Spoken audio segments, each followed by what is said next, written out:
Well, hello, and welcome to the second video in my little series, or big series, I'm not sure yet, on how I became an over-helper, or someone who helps too much. And last time I talked about a lot of things, just kind of introducing the idea and alluded to a few things from my life that may have led to me becoming this way. So today I wanted to talk about overhelping again, how I became an overhelper, and I have my little red journal again with a bunch of notes in it to help me along. So the two things that are the pillars really of my identity as someone who helps too much: empathy, turned up to 11. That's the first thing, empathy. And the second thing is praise, or the praise of others, that helped me to feel seen and heard and validated, and kind of helped develop this habit. There's a few other things. So those are the two main things, empathy and praise, I wanted to talk about today. But the third thing is spiritual messaging, or ideas that came from church, from Sunday school, school chapels, things like that, like Jesus, others, you, J.O.Y, where Jesus is first. You put Jesus first, you put others second, and you put yourself last. And the other thing, the fourth thing that I thought of while I was writing this out, because sometimes when you're writing things out, more comes to you, right? That's especially true for me.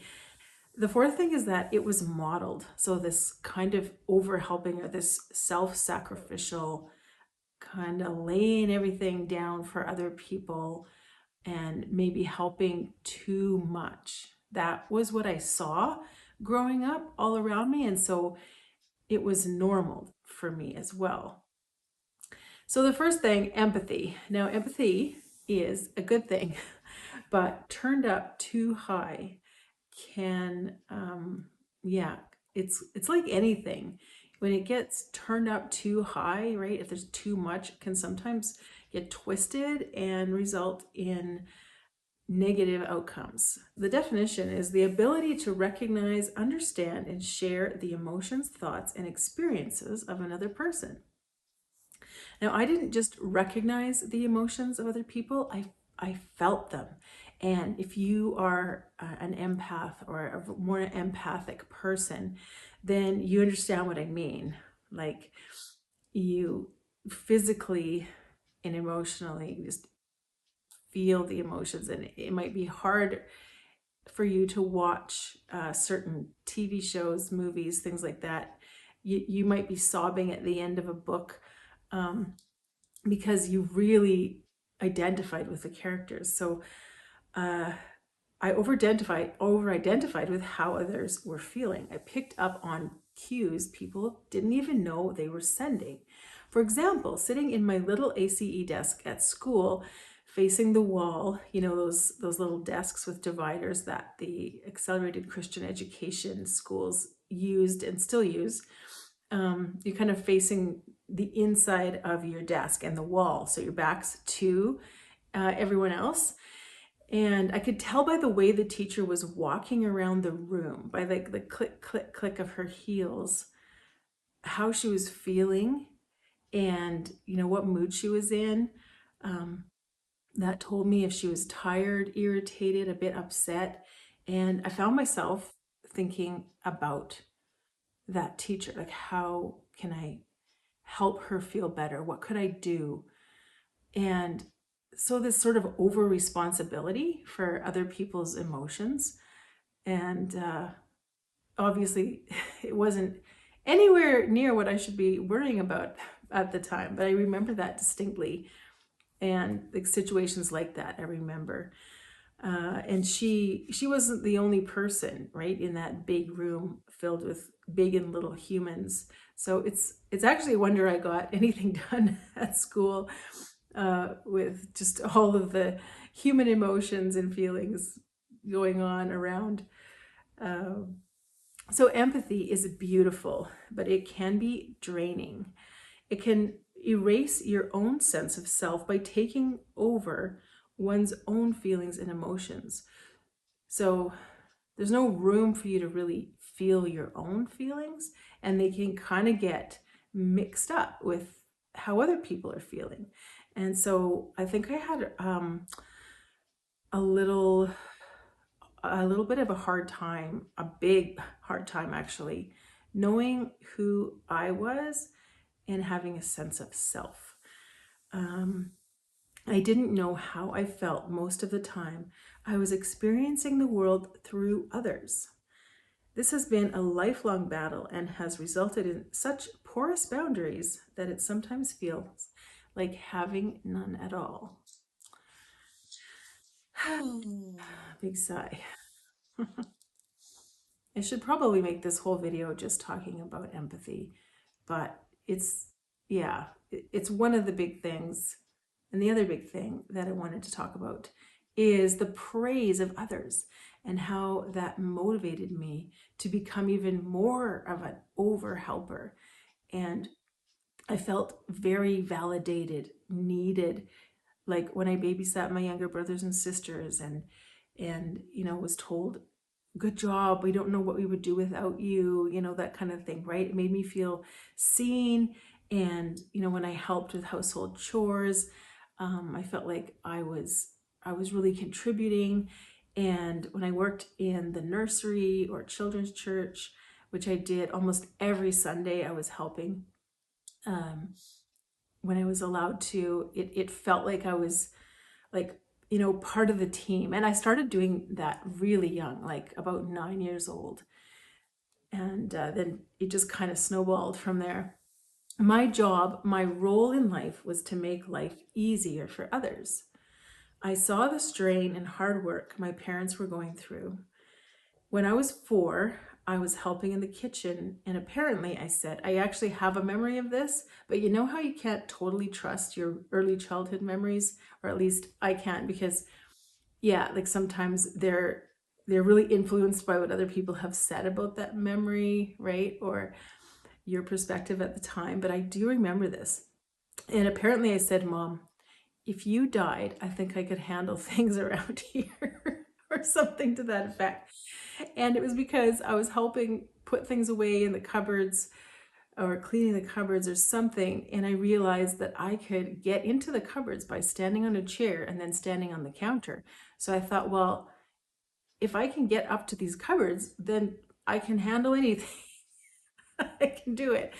And yeah, it's crazy to think about now, but um and yeah. Sorry, I got distracted by thinking about that memory. It made my mom laugh, and she still laughs about it once in a while if she tells the story. But I was dead serious at the time. Like, I was very serious. I was really thinking about survival and how I would survive. And sometimes I wondered about that. Like, why was I so worried about surviving? And there's probably, psychologically, there's probably some deep dives we could do into that. But um, the praise is the thing I want to bring out right now. So praise from my parents, from grandparents, from the ladies at church, right? And my teachers, it kind of kept me going and being that sort of superhero. Pam can do it, and I could do it, and I did do it, and I didn't really think about it. I remember helping the younger kids at the rink during PE at school. You would help, the older kids would help the younger kids get their skates on. But so many times I remember not even getting out on the ice or barely getting out on the ice myself because so many little kids needed their skates done up. And then they would come in and they would need help with their mitts, and they would have they'd have a problem with their snow pants. And I remember feeling just this growing exhaustion and disillusionment at that time. And that kind of just kept going. I remember wondering, where are the adults? Like, why is this my job all of a sudden? I did start to question things eventually. That feeling of exhaustion and disillusionment took over, creeping in at the corners for years, until by the time I was a teenager, I saw everything through a cynical lens. And maybe I've talked about this before, about photos of myself as a teenager and the look on my face. Um, it's it's it's got that jaded edge to it. Uh, so interesting to think about. Sure, I was successful at all of the things, but still was incredibly lonely and misunderstood. I realize now that I had been living so much from this empathy and people pleasing place that I hadn't developed any sense of who I was. I had no idea what I wanted in life when I graduated. I only knew what others told me about myself, and I knew I wanted to get away. So I knew I was going to go somewhere for post-secondary. I had a plan, but my options were kind of limited um, by, where I was allowed to go, like as a Christian young person. My options were kind of like Bible college or Christian university. And that was just, how I was raised. Uh, and so that's what I did. I wasn't planning to go to Bible college, but I knew that I would have to put at least 1 year in, and I did, and it was a great year. I don't regret it. The third thing, the constant spiritual messaging in sermons, chapel talks, devotional books I read, even the Christian biographies. I read a lot of missionary biographies and novels, and they all seem to kind of reiterate that this self-sacrifice was good and was what God wanted. And so it just kind of ramped it up even more. And I looked for opportunities to do that. I was being like Jesus. It was called sacrifice. By putting myself last, I was helping people and I was glorifying God, right? It didn't seem unbalanced to me. So that Jesus, others, you idea, right? Put others before yourself and put yourself last. And in my mind, that kind of computed to like just never, yeah, I putting myself last meant I wasn't doing anything for myself, right? I didn't really have a balance there. And so that was supposed to spell joy, right? The acronym joy, but I rarely felt joy. I did sometimes. I felt satisfaction in a job well done. I felt, you know, happy now and then, but I was really lacking in the joy department.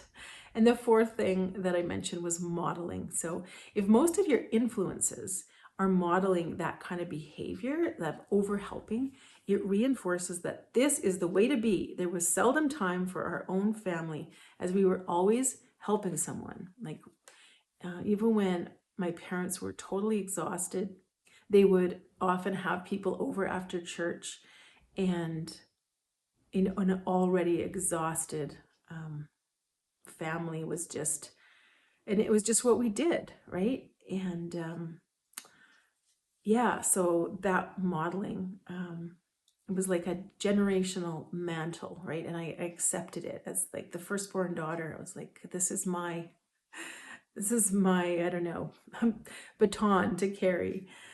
So in summary, these are a few of, yeah, the things that led to me being an overhelper. Now I have a lot more I want to talk about, stories of times when I got myself in really tricky or even scary situations by doing this, by not really having a sense of self or having any boundaries.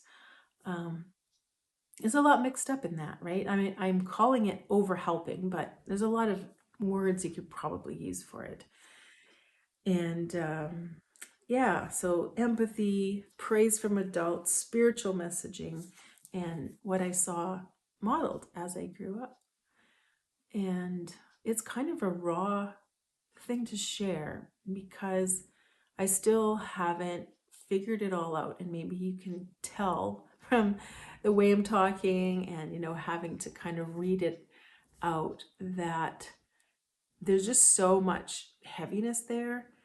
And there has been, I'm still not out of the woods, I guess. I still find myself without strong boundaries, but I'm getting better. And I'm not saying it's anyone else's fault. It was kind of a combination of a lot of things, right? My natural bent and how I was socialized in my home, in my church, and yeah. So what do you think about that? Do you relate at all? Do you tend to overhelp people? Is this a pattern that you've seen maybe in your family? Yeah. So feel free to share if you are comfortable in the comments. And yeah, thanks for coming along on this video number 2. And yeah, next time, trying to figure out exactly which story to tell. So we'll see. Okay, talk to you again soon. Bye.